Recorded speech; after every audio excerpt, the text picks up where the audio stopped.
Vamos lá, gente. Boa noite, boa noite. Vamos lá, gente.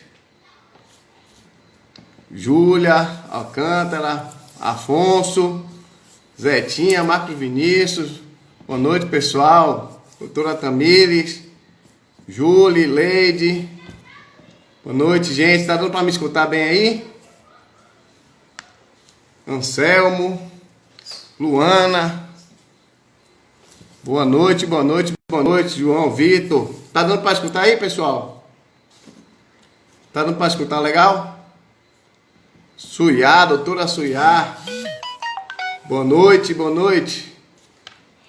Vamos lá falar aqui com o professor Eugésio, que falou aqui comigo no Zap. Tô aqui, Eugésio. Professor Eugésio, tô aqui. Vou responder você aqui no Zap aqui.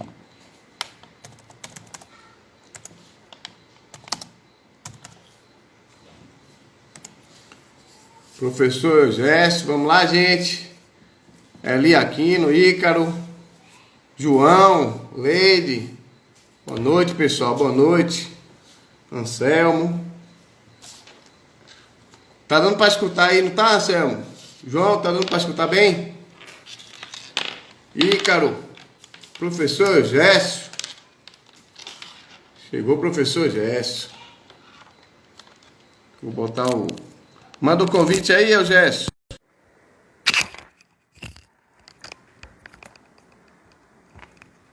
Colocar até o fone aqui.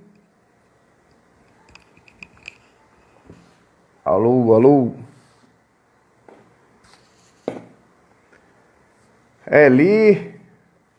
Eugésio, manda o convite aí pra... Beleza, beleza, pode mandar. Doutora Givanete, psicóloga. Doutor Tiago Bianchi, melhor advogado eleitoral da Bahia.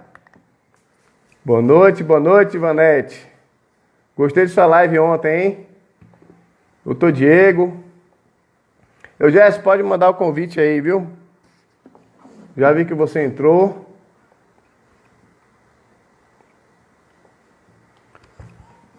Pati, Diego.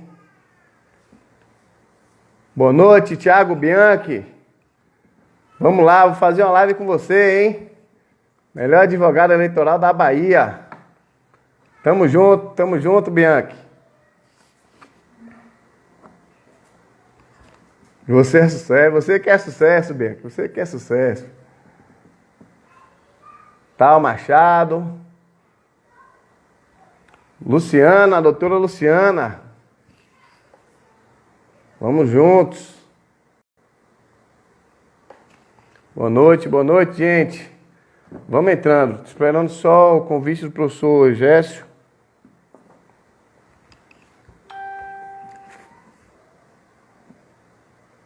Fernanda. Thelma. Thelma disse que ia comparecer, compareceu mesmo. Isso aí, Thelma. Muito bem, vamos só aguardar o professor Eugésio.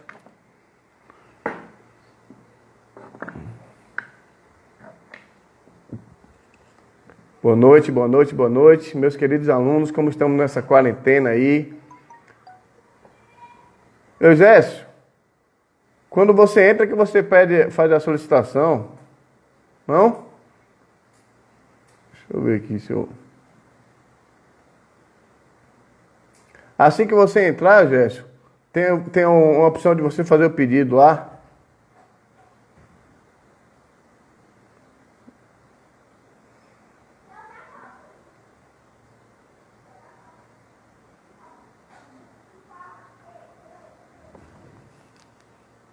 Vamos lá, gente. Boa noite. Esperar aqui o professor Eugésio mandar o convite.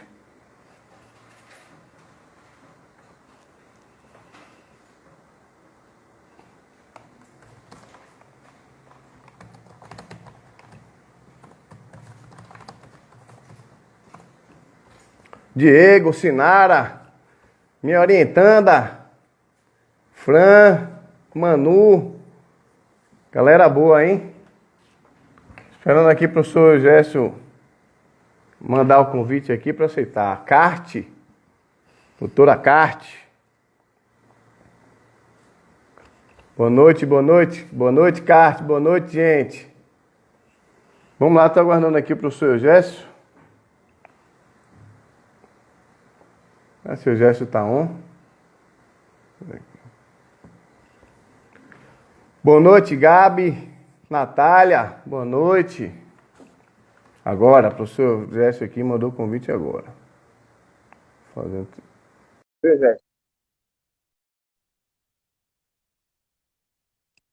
Já mandei aí para você. Só aceitar agora. Boa noite, Gerson. Fala, professor. Eu E aí, estava professor, como brigando tá aqui. você? Tá me ouvindo Tá dando bem? para escutar?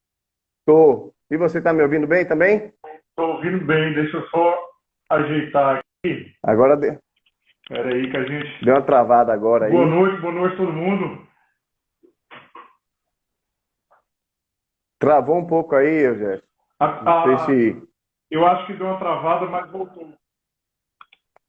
Oi, voltou agora. Tá me ouvindo bem? Aqui tá beleza.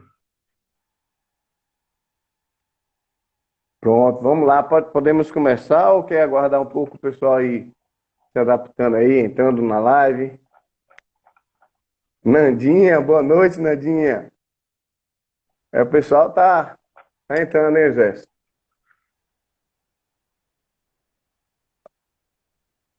Alô, Oi. tá ouvindo? Estou te vendo bem. E ouve bem também ou tá travando? Estou te ouvindo. Estou te ouvindo. Alô, alô. Então vamos lá, Gerson. Vamos começar. A gente tá travando aí essa conexão, viu?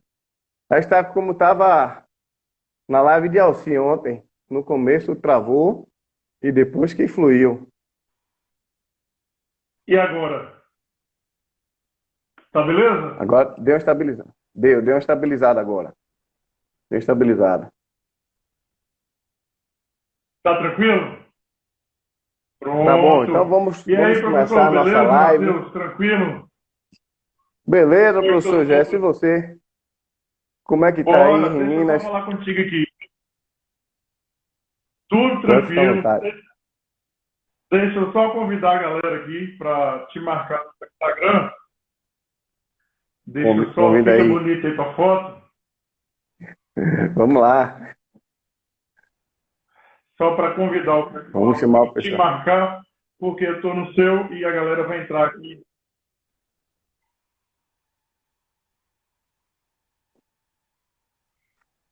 Espera aí, chamar a galera. Aqui em Minas está tranquilo, né? Com todas Tranquilo, as né? dificuldades que todos estamos. E a quarentena aí, tá tendo muito descumprimento do isolamento social ou não? Como é que tá? Espera aí que aqui aqui o comércio está funcionando com limitações. Hum, Ah, o uso de máscara obrigatório foi agora, todo mundo convidado. O uso de máscara obrigatório, o bom. comércio funcionando com limitação e, na medida do possível, não. Sem notícias de descumprimento. Aquela questão mais educativa mesmo, né? Pessoas que eu acho que em todos os lugares não se adaptaram à nova realidade, né? Ainda não entenderam a gravidade da situação e até no seu trato no dia a dia, no trato em casa, ainda não estão tomando as medidas como deveriam. Mas no mais, tudo na medida do possível. Acho que todo mundo está dando um preço do prejuízo, né? De todo esse caos que estamos aqui. As Mas consequências estão começando a estamos ficar indo. mais graves Vamos agora. fazer. Vamos fazer As essa. consequências mais graves a gente vai ver com o passar do tempo, né? Bom, eu já, Exatamente. Sim.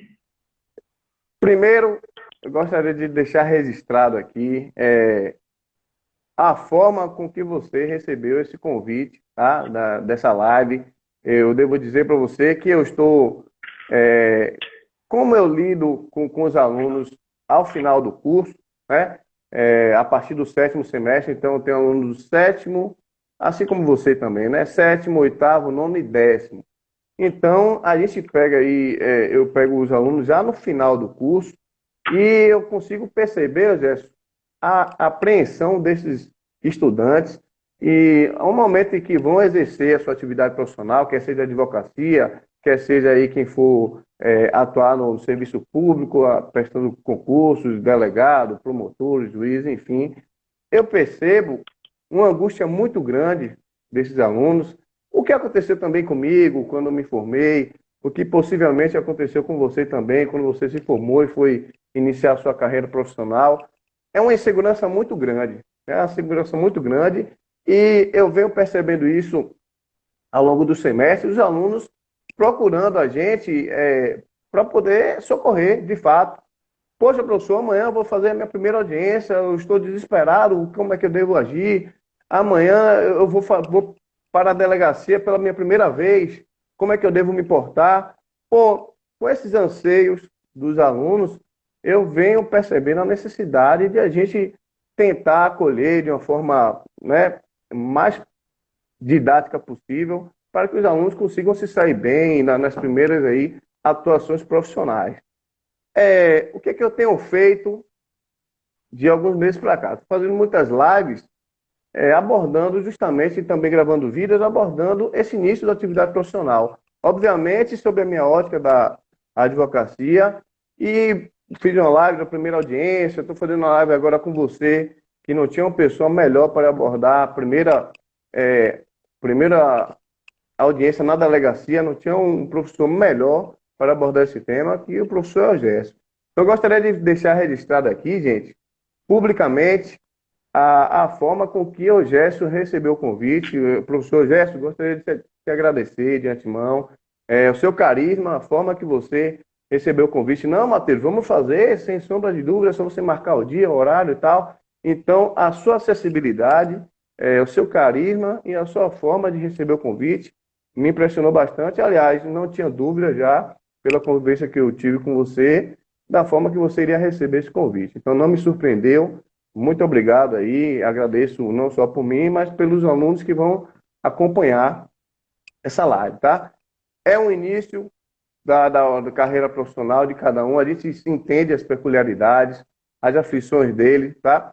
Na minha primeira ida a uma delegacia, eu vou te contar aqui durante a live os perrengues que eu passei e quero saber sua opinião quanto delegado de polícia, quanto professor também, claro, mas eu quero que você traga a sua experiência aqui como delegado, para que os alunos consigam visualizar, quando forem fazer aí a primeira audiência com o delegado, o que é que eles vão encontrar, tá? Claro, Jéssica, que você não vai levar nada para o pessoal quando eu abordar algumas situações constrangedoras que eu já passei na delegacia, tá? Eu conheço já a sua conduta, a sua forma de trabalho, sei que você veio de uma levada aí de delegados novos que realmente respeitam as prerrogativas do advogado, respeitam sobretudo, o, o direito e garantia fundamental do indivíduo, tá? Então, eu sei da sua conduta, não é de hoje que eu venho te acompanhando, e claro, os exemplos que eu trouxe aqui, a gente vai ter que abordar algumas situações que ocorrem na delegacia. E você vai levar isso de uma forma acadêmica, que sabe, não é direcionado para a pessoa do Exército, que eu já conheço a conduta. Mas o que acontece no dia a dia? Então, primeiro, eu gostaria de te agradecer, Exército, o carisma de sempre, a parceria que você sempre adota aqui com o colegiado, tá? E aí, queria abrir para você fazer suas considerações iniciais, dar uma boa noite para essa galera aí. Beleza, professor. Muita gente entrou agora. Boa noite para todos que estão chegando agora, sejam bem-vindos à nossa live. Primeiro, te parabenizar por essa iniciativa, né? Um momento que a gente tem que utilizar aí da criatividade, da tecnologia, para poder estar perto dos nossos alunos, não só passando conteúdo, talvez principalmente passando conteúdo, mas também interagindo, né? A interação agora nós temos que nos socorrer desses meios eletrônicos de comunicação que as redes sociais nos ofertam. Eu te agradeço pelo convite, não teria outra forma de reportar se não aceitar e me sentir muito honrado por estar aqui, para a gente bater esse papo. Não fique de forma nenhuma constrangido em abordar qualquer tema, qualquer assunto ou qualquer questões de abuso que porventura possa vir a acontecer ou já tenha acontecido na esfera policial. Não tenha nenhum problema aqui quanto a isso. E assim, o ponto inicial, o senhor falou que eu fiz algumas anotações. O ponto inicial é essa angústia aí que você comentou dos alunos, essa insegurança. Eu, por muito tempo, fiquei com os alunos aí do 9º, 10º semestre, né? 4, 5 anos, foi só nesse finalzinho. Já há mais ou menos 5, 6 anos, eu estou na metade do curso. Então, eu estou no 5º semestre. Eu estou com processo penal 1, às vezes processo penal 2, variando ali 5º, 6º semestre, mas não mais na ponta, onde o aluno já está aí completamente com foco voltado aí à carreira jurídica. Agora, eu penso da seguinte maneira, e por coincidência, eu estava comentando isso com o estagiário, que inclusive é nosso aluno na UniFG.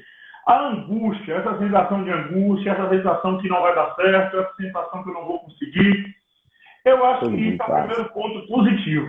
O ponto positivo para dizer, você está no caminho certo, é a angústia. Quando eu vejo aquela galera tranquila, sossegada, ali está com problema. Ali está a autoconfiança demais, neste momento está com problema. Eu lembro de uma professora, grande advogada que eu estagiei, já nesse finalzinho, e aí eu conversando com ela, esse desespero, essa angústia, eu vou ser o quê? Eu vou ser o quê? Porque você não sabe o que você vai ter da vida, né? Você não sabe sequer que advogado você vai passar na ordem. E aí eu falando dessa angústia, e ela me falava, né? Falou, parabéns, você está no caminho certo. Significa que vai dar certo.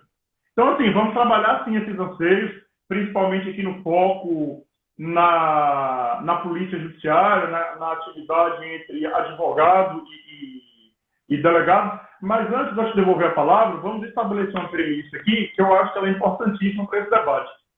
E que, infelizmente pelo fato de existir, infelizmente pelo fato de existir muito pouco, pelo menos na minha vivência, nós temos que nos enxergar primeiramente como colegas, né? Cada um na sua atuação, exercendo a carreira jurídica, seja o juiz, seja o defensor público, seja o delegado, seja o advogado, todos exercendo as suas funções constitucionais, diga-se de passagem.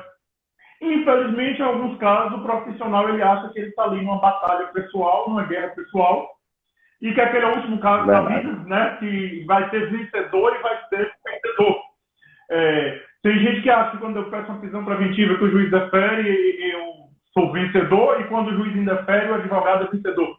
Aqui quem vai vencer ou não é o direito, a gente só vai, cada um na sua área, arguir o seu ponto de vista técnico, jurídico, fundamentado, obviamente, mas o direito é que sempre vai vencer aqui. Então, assim, antes de entrarmos nas definições profissionais, somos todos carreiras jurídicas, todos colegas e merecemos aí e precisamos dessa mútua cooperação.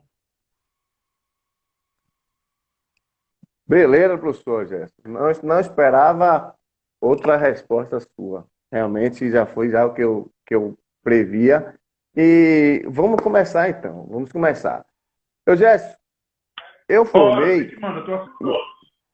Vamos lá. Eu formei no contexto aqui na Bahia, em que a gente teve o último concurso para delegado de polícia em 1997. Me permita lhe interromper. Me permita uma falta de educação para interromper. Você está em Salvador ou em Guanambi? Eu estou agora? Sim. Agora estou em Guanambi, mas eu sou de Salvador. Deixa eu te falar. Quando nós anunciamos a live, tem um grande amigo meu, não sei se ele está... Fabiano. É para você estar com a galera do Integral agora, porque a gente sempre brinca, né? Quando ele não ia sair com a gente, ele sai com a galera do Integral. Aí, perdão, está te interrompendo, mas agora eu tô... Ele é padrinho de minha filha, da mais velha. Eu sei, ele é seu compadre, conversei com ele antes da live também. Estudou comigo lá no Integral, jogamos bola juntos, Uma figuraça, Fabiano é um cara muito querido mesmo. E foi bom saber que a gente tem essa amizade em comum. Atuante hoje, advogado militante, Fabiano, inclusive atua com um amigo meu, Antônio Carlos também. Enfim, são ótimas pessoas. Foi bom saber que, que a gente tinha essa amizade em comum. Mas, enfim, lhe devolvo a palavra. Perdão pela interrupção. Não, à vontade. Eu estava dizendo o seguinte: quando eu formei, último concurso, formei em 2008, o último concurso da Polícia Civil aqui na Bahia foi em 97. Portanto, o próximo concurso foi em 2013. Foram quase 20 anos sem concurso público para delegado de polícia aqui da Bahia, tá? Delegado de polícia da Polícia Civil do Estado da Bahia. Por que eu estou falando isso? Eu vi no contexto que tinha muitos delegados antigos. Então, você sabe, a visão é totalmente diferente do um delegado que início de carreira, que veio aí pós várias consolidações de garantias, inclusive prerrogativa do advogado e tudo mais, e aqueles delegados que atuavam antes. Então, Gerson, no início da advocacia, quando eu ia atuando propriamente dito na delegacia, frente a esses delegados mais antigos, alguns perrengues me ocorreram, que trago, por exemplo, a primeira situação em 2008. Eu, menos de um ano de formado ainda, e me deparei com a seguinte situação. Audiência na delegacia de polícia, tá? O cliente precisava ser ouvido na delegacia. Fui até o delegado antes de apresentar o cliente. Conversei com o delegado. Olha, doutor, vou apresentar meu cliente aqui à delegacia. Posso trazê-lo com segurança? Você me garante que não tem nenhum mandado de prisão, que eu não fiz nenhuma representação por prisão preventiva. O delegado, doutor, pode trazer. Fique tranquilo.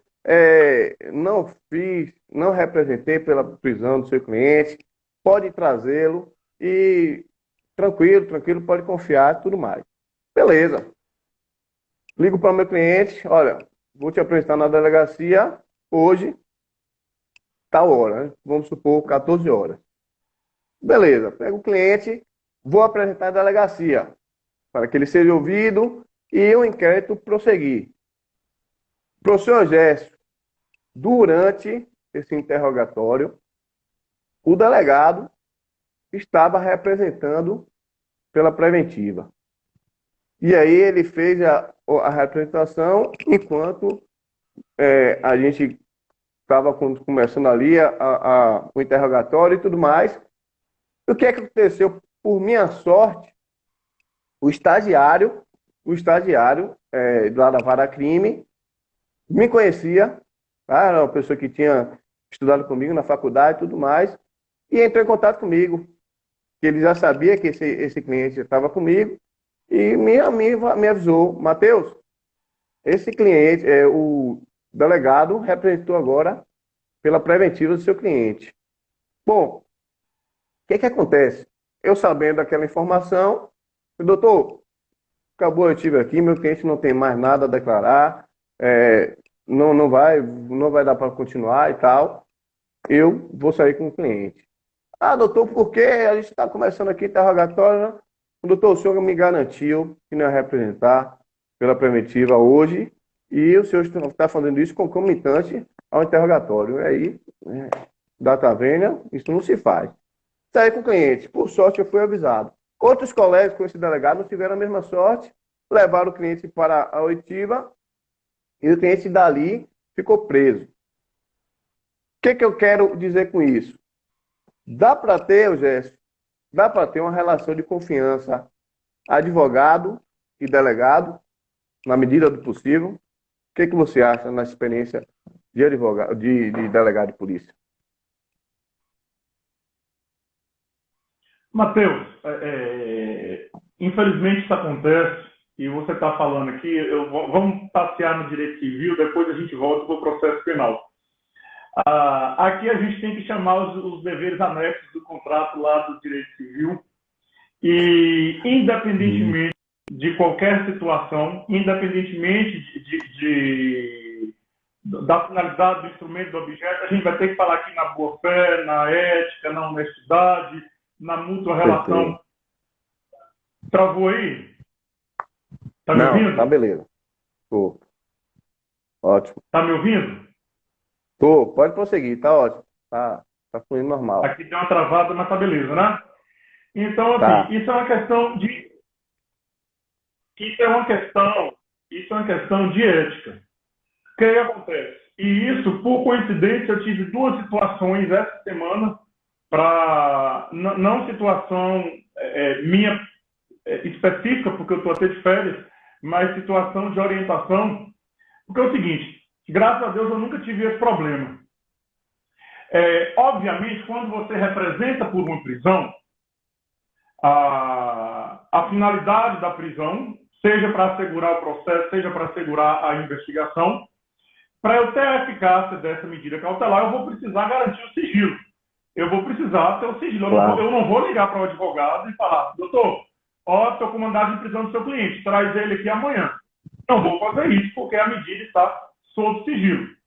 Só que, veja, uma outra coisa é você intimar a pessoa para vir na delegacia, porque se eu estou com a ordem de prisão, eu posso ir lá prender a pessoa. Uma outra coisa é chamar a pessoa para vir à delegacia e já na maldade do advogado vir trazer e aqui eu fazer, me perdoa, me entenda, por favor, o advogado de bobo, né, traz aqui e aqui eu já prendo. Ou pior ainda, quando o advogado entra em contato e pergunta como é que está a situação.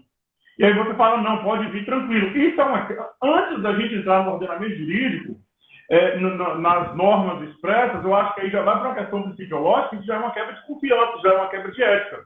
Então, por exemplo, o advogado ligou essa semana. Doutor, eu vou apresentar os clientes tal. Tem prisão em aberto?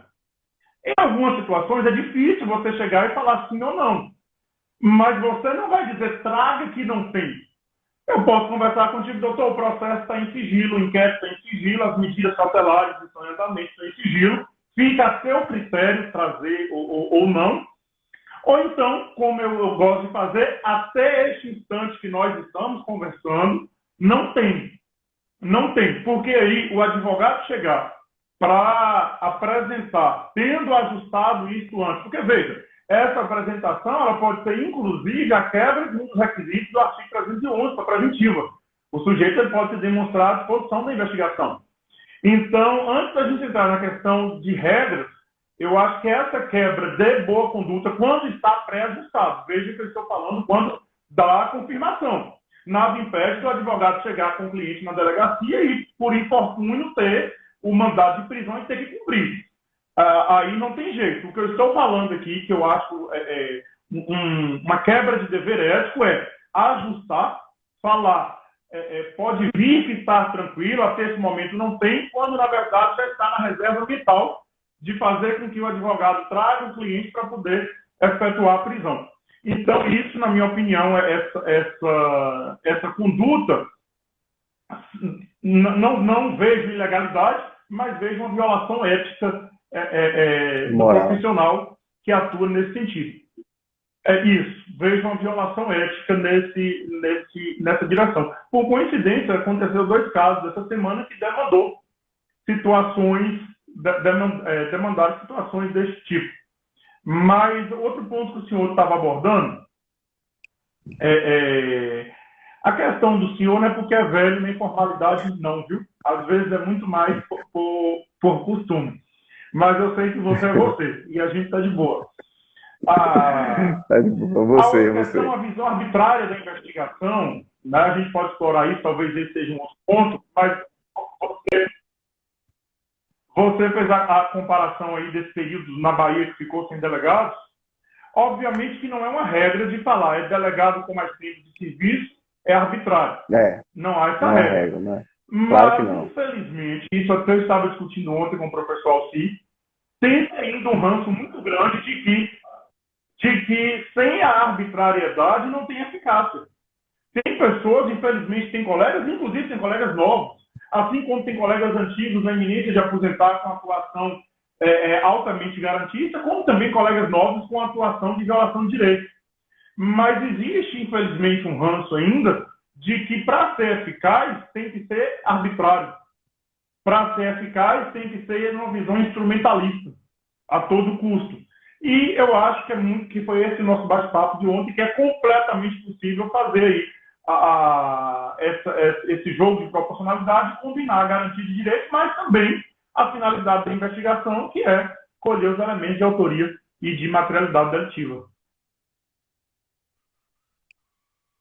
Ótimo, professor, ótimo. Realmente não é uma regra, claro. Realmente inclusive muitos delegados mais antigos, até pela questão da experiência, né, que já acompanha a carreira, muitos têm condutas, inclusive plausíveis, e que a gente, enquanto advogado, admira e espera de um delegado de polícia. Mas claro que a grande maioria dos delegados mais novos, eles são formados pela academia com uma mentalidade diferente, né? Com respeito às prerrogativas, respeito aos direitos humanos e tudo mais. Isso a gente não pode fugir dessa realidade. Mas outro ponto que eu queria abordar, com a mudança no Estatuto da Advocacia, tá? Com a possibilidade de o advogado aí acompanhando, inclusive, um interrogatório, a investigação, enfim, poder formular quesitos e também, eventualmente, aí, a gente viu que foi vetado, né, a possibilidade de o advogado requerer diligências. Eu também concordo com isso, porque muitos advogados poderiam atrapalhar investigações, né? Infelizmente, muitos colegas tendem aí a atrapalhar as investigações, quando, na verdade, tem que zelar pela investigação célere e rápida e que vai ser melhor, inclusive, para o Estado Democrático de Direito e para o julgamento mais justo, né? Mas, infelizmente, muitos advogados tentam procrastinar, atrapalhar investigações e tudo mais. Mas, tendo em vista aquele advogado de boa conduta, aquele advogado que segue à risca aí o Estado Democrático, o CPP e tudo mais, como você vê, enquanto delegado, essa possibilidade de advogado, inclusive durante o interrogatório, também formular quesitos, porque eu já vi na prática, por exemplo, o advogado querer que o delegado questionasse daquele investigado que no determinado ambiente era um crime de uma situação de tráfico de drogas e tinha aquela droga ali, não estava evidenciado que pertencia àquele depoente. E aí o delegado tinha mais de uma pessoa no ambiente e o delegado fez conduzir todo o interrogatório no sentido que só ele estava no ambiente. E a droga também ali estava. E o colega, eu acompanhei nesse dia, mas o colega tentou fazer com que o delegado perguntasse se tinha mais alguém naquele ambiente. E o delegado, conduzindo a investigação e o interrogatório, não, doutor, aqui o senhor não pode formular perguntas, porque eu que sou o delegado, eu que presido essa audiência, e realmente eu tenho a discricionariedade de fazer ou não essa pergunta. Mas o colega, tendo a discussão, mas doutor, não vai prejudicar em nada a investigação, é uma pergunta que o colega quer fazer, e que data vênia já há uma mudança na legislação, o advogado pode sim data vênia, isso é entendimento, mas isso pode formular quesito. E aí ficou aquele impasse. Você, na qualidade de delegado, Gerson, como você vê essa mudança aí no Estatuto da Advocacia, possibilitando o advogado, inclusive, formular quesitos e tudo mais, durante, inclusive, a investigação e o interrogatório do delegado? Ô, Matheus, me permita responder essa pergunta? Fazendo uma contextualização, até para a gente abrir aqui o debate, né? Eu não quero ser prolixo, vou tentar não ser prolixo, mas deixa eu fazer uma contextualização. Pode ficar à vontade. Professor, pode ficar à vontade. Só para a gente fazer uma construção aqui. Porque quando o Estatuto da OAB foi alterado em 2016, o que eu vi até mesmo delegado desesperado, que inquérito não ia servir para mais nada, que não ia... Foi tanto que eu tenho até uns artigos nesse sentido, publiquei um artigo na Revista Brasileira de Ciências Criminais, cujo título me manda depois. Me manda depois que eu quero fazer. A gente trabalha o caráter democrático do inquérito policial. O que acontece? Se eu pego para analisar essa história do ponto de vista constitucional, vamos esquecer aqui o Estatuto do OAB, vamos esquecer as alterações legislativas, vamos esquecer, inclusive, o entendimento jurisprudencial, como o Supremo fixou lá na súmula vinculante 14. Se eu pego a Constituição, eu vou ter que toda pessoa, no processo, seja judicial, seja administrativo, ele vai ter que ter o direito de defesa. A gente vai ter que medir aí como que esse direito de defesa vai se ajustar, mas a própria Constituição diz, no processo judicial ou administrativo, tem-se o direito de defesa.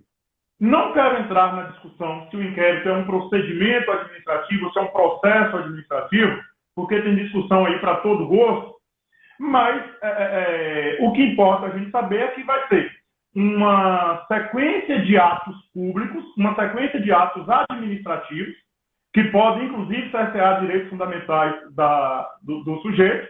Essa sequência de atos visa uma finalidade, então eu tenho aqui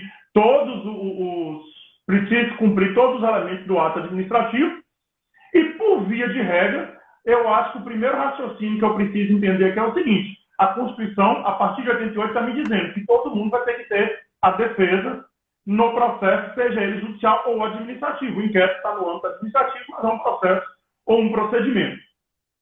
Essa é a primeira observação para a gente contextualizar.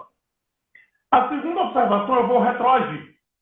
Veja que esse instrumento que eu estou dizendo, processo ou procedimento, não vou entrar na definição, o professor Tucci, ele até fala que é processo. Esse procedimento ou processo, que é o inquérito, ele está disciplinado no Código de Processo Penal de 1941. Então, o registro, tanto interno como internacional, que vem influenciar o Código, é de um momento completamente arbitrário. É um processo penal completamente inquisitivo, completamente arbitrário. Resquício da ditadura. Isso. Aqui, neste caso de advento do Código de 41, não é nem resquício, né, se me permita. É a ditadura Vargas, né? Era Vargas. Isso, eu estou na ditadura Vargas e vi um código com forte influência do Código italiano, também de um período de restrição de direitos. E para aquele momento serviu muito bem. Para aquele momento se adequou muito bem. O que acontece, professor? Eu tenho uma redemocratização, mas depois, em 64, vem um novo golpe. E aí eu tenho aí praticamente de 64 até 85 um período de exceção constitucional, de exceção democrática. E esse instrumento foi muito bem, cabia na caixinha. Se me permite, cabia na caixinha esse instrumento. A partir de 88, quando eu pego o conjunto da obra, é a mesma coisa de você estar numa família e ter um filho rebelde. Né? Aquele filho ele não está cabendo na caixinha. E aí, é um negócio que eu não entendi, eu falava, não sei se eu posso usar palavrão aqui, mas eu falava que... Pode, quase 10 horas pode falar. Mas vem cá. Ou de duas, uma. Isso aí eu entrei na polícia, meu concurso é de 2011, anterior à lei que altera o Estatuto do OAB. Eu falava ou de duas, uma. Ou a gente termina isso, não serve para nada, né? O inquérito não serve para nada, e eu acho que serve muito. Inclusive, tenho me dedicado a escrever sobre a finalidade social do inquérito. Mas essa observação ou rasga fora e vamos pensar uma outra coisa, ou eu preciso pegar esse negócio aqui e amoldar ele à Constituição. Eu preciso trazer toda a estrutura do Estado Democrático de Direito, fundada a partir de 5 de outubro de 88, dentro desse instrumento. Ou este instrumento, no caso do inquérito, ele serve ao Estado Democrático de Direito, ou ele não serve. Ou então vamos fazer uma revolução e mudar o Estado. Compreende? Então, assim, compreendo. Nessa primeira análise, eu não sei em que medida, mas a Constituição já fala que a defesa do direito. Lá também, no artigo 5º, ele vem e fala que é direito do preso ser acompanhado do advogado. Então, eu já tenho aí o preso com o direito dele, e aí eu entendo que, neste caso, a Constituição, na redação original de 88, traz o direito individual do preso, de estar acompanhado ali, por exemplo, preso em flagrante de advogado. Então, o direito do preso ser acompanhado pelo advogado, ele não é nenhuma novidade, ele está na redação original do artigo 5º da Constituição. Aí, esse ranço de arbitrariedade, hoje muito menos, mas eu não sou tão velho assim, né? Tenho não muito tempo de polícia, mas eu presenciei essa transformação. Você convencer de que é possível ajustar este procedimento altamente inquisitivo dentro do Estado Democrático de Direito a partir de 88 é um pouco difícil. E aí, a gente atravessa a evolução do Supremo, vê o Supremo na súmula vinculante 14 e fala, é direito do advogado acompanhar o seu cliente durante a investigação, ter acesso aos autos, ter vista aos autos, é direito do advogado. Na minha interpretação, o que o Supremo faz é tratar muito mais de uma prerrogativa do advogado não ser embaraçado na sua atuação do que do preso. Porque o preso, a própria Constituição já diz. O que eu preciso definir, o que eu preciso alinhar é em que medida a defesa é possível dentro do inquérito, porque o inquérito ele precisa trazer, obviamente não arbitrário, obviamente constitucional, mas uma carga inquisitiva, uma carga sigilosa. Porque se eu não tiver... Senão não faz sentido, não tem como investigar. Não tem como investigar. Eu preciso chegar no limite e falar em que momento eu preciso ter essa defesa e quais são os limites dessa defesa. Em 2016, após a súmula vinculante 14, o Estatuto da OAB é alterado, e aí é ampliado essa noção não só ao inquérito policial, mas a qualquer investigação, não apenas investigação criminal. E eu acho isso maravilhoso, eu acho isso fantástico. Eu falo, agora o negócio vai enquadrar no Estado de Direito, agora o filho não vai ser mais a ovelha negra. Não é porque a gente aqui está na polícia, mas apanhando o tempo todo. A surra vem de todo lado. Eu falo, agora nós vamos ajustar isso. Quanto mais democrático for o meu procedimento investigatório, quanto mais o meu procedimento investigatório se adequar ao sistema de direitos fundamentais previsto na Constituição e nos documentos internacionais, mais eficácia eu vou ter, mais garantia de punição eu vou ter e mais eficácia vai ter também o titular da ação penal na fase processual. O que a gente precisa discutir agora é o limite da defesa. Porque, veja, e a lei trabalha isso muito bem, o Supremo também trabalha isso muito bem na súmula 14. O limite da defesa. Já se fala hoje em contraditório e ampla defesa no inquérito, tem doutrinador discutindo que o inquérito não é mais inquisitivo, é contraditório. Veja, lá no processo eu tenho um contraditório e ampla defesa pleno. Beleza. No inquérito eu não posso ter. Eu tenho que ter em alguma medida. E a lei me traz essa medida. Desde que não vá atrapalhar a eficácia da investigação, a diligência não esteja em andamento, já está documentado, perfeito. Quanto ao advogado participar do ato, é direito expresso dele. Inclusive, na minha oitiva, eu termino o interrogatório, passo a palavra para o advogado. Você deixa ele formular a pergunta ou deixa o advogado formular? Só que aí, como eu estou no regime aqui, que não é de parte, é presidido, como que eu organizo isso dentro do sistema legal? Eu faço as perguntas, após as perguntas eu dou a palavra ao advogado, para que o advogado faça as perguntas dele. Obviamente, é disso que eu estou falando. É disso que eu estou falando, exatamente. A doutrina também é tranquila. Então, o delegado pode negar a pergunta, mas ele tem que negar fundamentadamente, precisa fundamentar. Essa pergunta, eu não vou fazer e fundamente, porque se não for fundamentado, juridicamente é arbitrário, porque o advogado precisa ter o controle depois judicial. O advogado exatamente. tem o controle para falar houve abuso ou não houve abuso. E eu vou saber se houve abuso ou não houve abuso se tiver fundamentado. E só para terminar, que eu sei que eu falo demais, agora a lei de abuso de autoridade vem trazer um crime, né? Não só com uma situação de desvio funcional que o Estatuto já vinha, com os meios crime agora. De controle, agora tem uma situação de crime. Na minha visão, quanto mais democrático o inquérito, mais eficiência eu vou ter. Quer ver uma coisa? Aqui, só um exemplo para eu finalizar essa fala. Por mais que você garanta todos os direitos do investigado, às vezes o investigado não tem um advogado ali no momento O ato acontece, senhor advogado. Esse ato tem discussão sobre a validade dele, mas eu entendo ser válido. Infelizmente, é claro que isso não é regra, mas infelizmente, às vezes, com toda a garantia de direitos na delegacia, o investigado confessa o fato.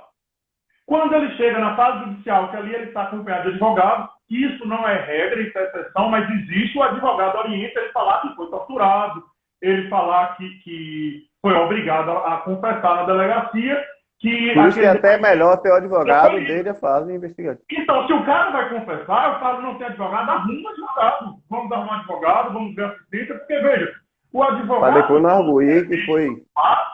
ele é indispensável não só para garantir a defesa, mas para garantir também o caráter democrático de que aquele ato aconteceu. Então, o advogado ele se torna indispensável dentro dos limites legais. Eu preciso falar que isso não é ilimitado, porque senão vai atrapalhar a eficácia, mas dentro dos limites legais, indispensável.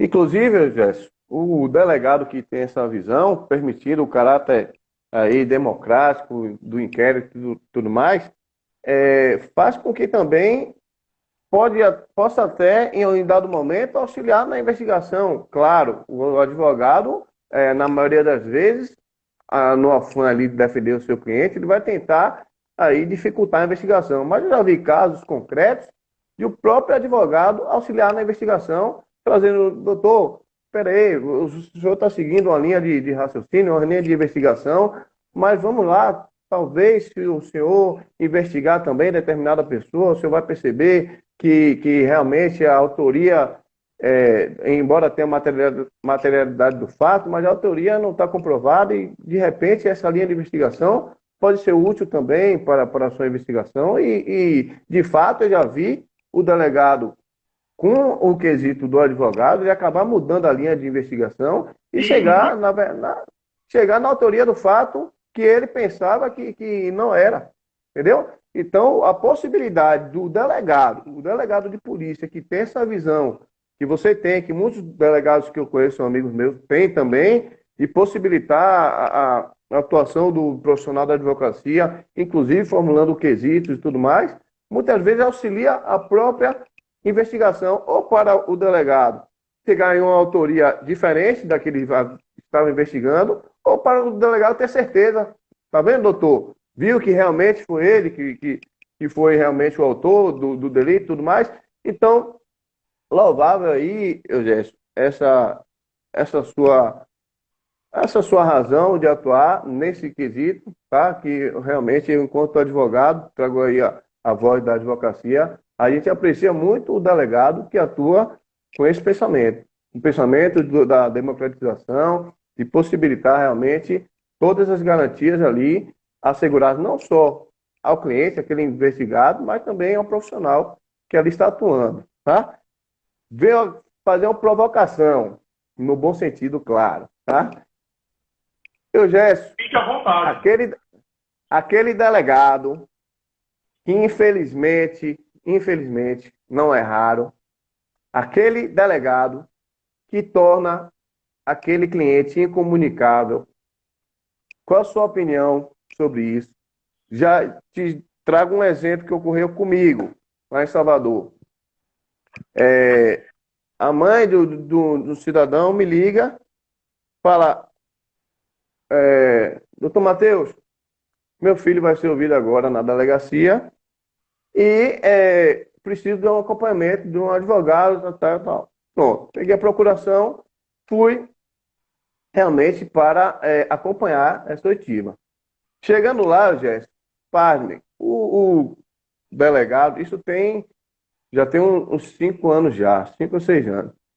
O delegado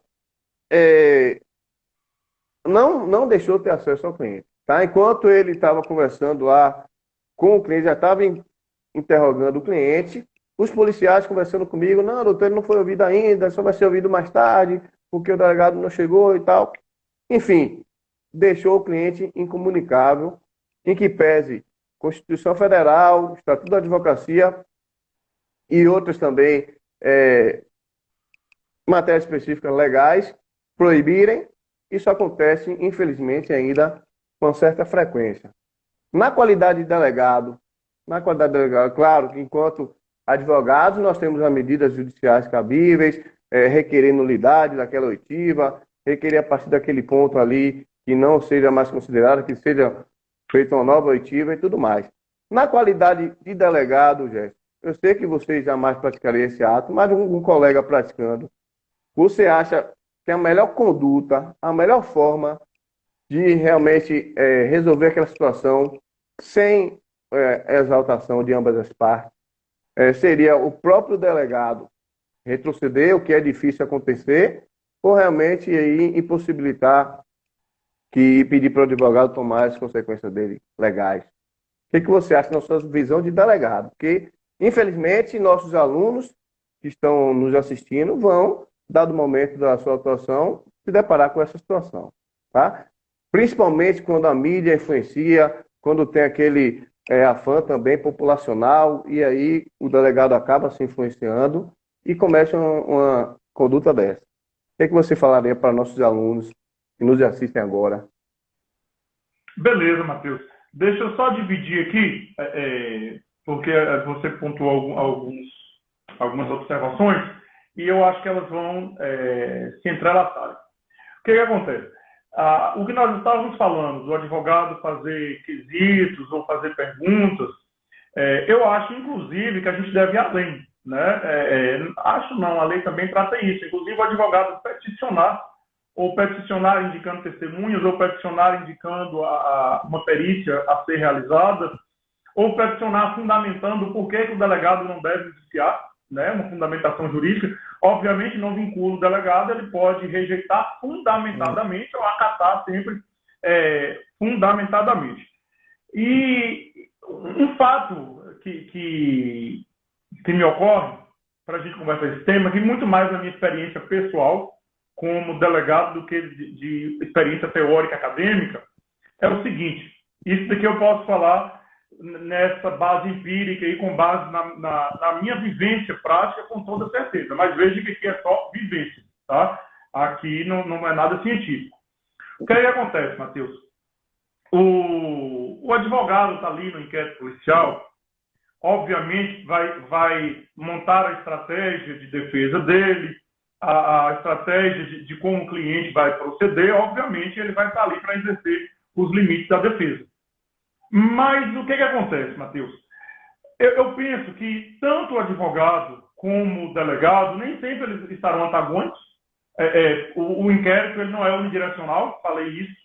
O inquérito ele serve tanto à acusação, mas também à defesa e ao juiz. Então pode ser que o interesse do inquérito seja realmente demonstrar que aquela autoria ela não existiu. Então nem sempre eles estarão em pontos antagônicos, mas tanto o delegado como o advogado eles devem se prender a debater o direito. O que está se debatendo ali no procedimento investigatório é o direito. Onde eu quero chegar? O advogado, independentemente da estratégia de defesa que ele tem, quando ele limita a debater o direito, porque às vezes você sabe que o cara cometeu o crime, não tem como, a materialidade está demonstrada ali. Então, o que o advogado vai fazer? Na minha opinião, aí é só a minha visão, vou repetir minha vivência prática, o trabalho do advogado não é o preto e o branco. Ele dizer, ou você é condenado ou você vai ser absolvido. Existem várias escalas de cinza nessa nossa paleta, onde o advogado ele vai trabalhar, talvez, mesmo diante da materialidade da autoria, para trazer uma situação melhor do que a que poderia ser. Então, assim, quando o advogado, mesmo o advogado ciente que o sujeito cometeu crime, que o sujeito, ou que vai ter prisão, que a prisão ali é inevitável, enfim, quando o advogado trabalha com o direito, lutando ali, brigando, mas tendo como arma o direito, ainda que o advogado não chegue e jogue para tudo ou nada, ele tem muito mais chance de sucesso lá no final do que o advogado que não briga com o direito. Porque, infelizmente, minoria, se eu puder tratar aqui sem um universo de 100 advogados, talvez eu não fale de 5 que cheguem nessa minoria, mas muitos advogados, eles não estão ali brigando o direito. Eles começam a inventar histórias para atacar não o direito, atacar o procedimento. Começa a trazer questões absurdas E eu falo da minha vivência prática, isso só traz prejuízo. Quanto mais Só bagunça atrapalha. o advogado faz, quanto mais jeitinho o advogado tenta inventar, só traz prejuízo para o cliente. Então, assim como eu disse no início, dos deveres Atrapalha sua anexos, própria defesa. sim, Atrapalha sua própria defesa. e, assim como eu disse no início, dos deveres anexos do contrato, da boa-fé que o delegado deve ter naquela questão da apresentação do preso, o advogado também tem que estar munido disso tudo, porque, infelizmente, tem situações onde o advogado chega para tumultuar. Tem advogado, Matheus, que, infelizmente, nós falamos aqui do delegado que traz esse ranço arbitrário. Minoria. Mas tem advogado também, minoria, que tem a ideia de que quanto mais tumulto ele causar, mais fama de bom advogado ele vai ter. E minha cabeça é muito pequena para compreender isso, sabe? Minha cabeça não entra isso. E aí eu já passo para o segundo ponto da sua pergunta, que é a incomunicabilidade do preso, deixar ele incomunicável. Primeiro, inconstitucional. Tá? Inconstitucional, abuso de autoridade, nem no estado de exceção eu vou poder ter incomunicabilidade da pessoa, quanto mais no estado de normalidade constitucional. Agora, Aí chove relaxamento de prisão, habeas corpus e tudo mais. Isso. Mas veja que eu preciso entender o caso concreto. Por exemplo, eu jamais não posso, né, independentemente da minha convicção pessoal, não posso ouvir um preso que tem advogado ou investigado sem advogado, se o advogado acompanhar. Isso não existe. Isso é impossível. Mas o que acontece, Matheus? Dentro dessa mesma linha que eu estou falando, existem advogados que estão ali trabalhando com o direito e existe uma minoria, repito, de advogados que vai chegar para poder tumultuar. O que acontece? É direito do advogado participar de todos os atos, é direito do advogado, inclusive, fazer perguntas, é direito do advogado se entrevistar pessoalmente com o investigado, no caso se ele estiver preso antes do interrogatório. Então, advogado... Professor, deixa eu te interromper só um minuto. Sim, diga. Nossa live começou pontualmente às 9. E são agora 9h59. O senhor tem disponibilidade de a gente reativar a live, inclusive para responder perguntas dos alunos que mandaram várias enquanto a gente falava?